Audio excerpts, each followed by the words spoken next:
বলো মুসলিম শরীফ খুললে পাবে আমার নবী নবী কখন হায় হায় মুসলিম শরীফ খুললে পাবে আমার নবী নবী কখন ইজহারে নবুয়ত হলো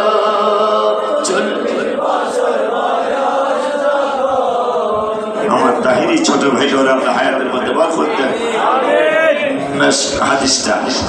মুসলিম শরীফের হাদিসটা মেশকাতে 524 পৃষ্ঠায় মারহাবা খায়া ওয়া আন জাবির ইবনে সামুরা